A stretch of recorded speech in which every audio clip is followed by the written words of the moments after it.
আজকের এই ভিডিওটা আমি দুটো পার্টে শেয়ার করব। প্রথম পার্টেই ভেজিটেবল ফ্রাইড রাইসের রেসিপি, সেকেন্ড পার্টে চিলি চিকেন রেসিপি। তাহলে প্রথমে আমি রাইসটা কিভাবে তৈরি করলাম সেটা শেয়ার করছি। একটা ডেচকিতে আমি জল গরম করে নিয়েছি। 1 ঘন্টা ধরে ভিজিয়ে রাখা চালটা জল ঝরিয়ে এর মধ্যে দিয়ে দিলাম।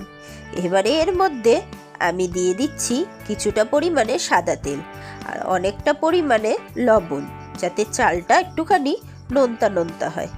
তারপরে ঢাকনা দিয়ে সিদ্ধ করে নিলাম। এদিকে আমি কড়াইয়ের মধ্যে সাদা তেল দিয়ে ভেজিটেবলগুলোকে দিয়ে দিচ্ছি। এখানে আমি গাজর, বিনস, কড়াইশুঁটি আর ফুলকপি ইউজ করেছি। ভালো করে ভেজে নিচ্ছি। লাল লাল করে ভেজে নেওয়ার পরে এখানে আমি পেঁয়াজ পাতাও ব্যবহার করেছি। পেঁয়াজ পাতাগুলোকে একটু লম্বা লম্বা করে কেটে এর সঙ্গে অল্প সামান্য ভেজে নেব।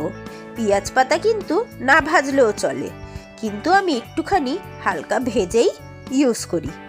আমার ভেজিটেবলগুলো ভাজা একদম রেডি। এদিকে আমার ভাতটাও হয়ে গেছিল, জল ঝরিয়ে নিয়েছি। এবারে পরিমাণ মতো চিনি, পরিমাণ মতো নুন আর পরিমাণ মতো গোলমরিচের গুঁড়ো দিয়ে দিলাম।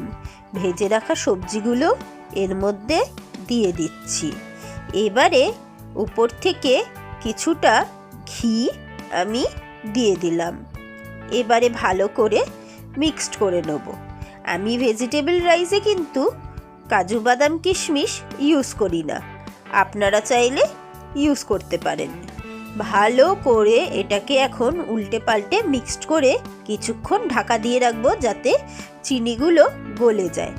আমার ভেজিটেবল রাইস কিন্তু একদম রেডি। আপনারা এইভাবে একবার বানিয়ে দেখবেন আর ভিডিওটা কেমন লাগলো জানাতে ভুলবেন না।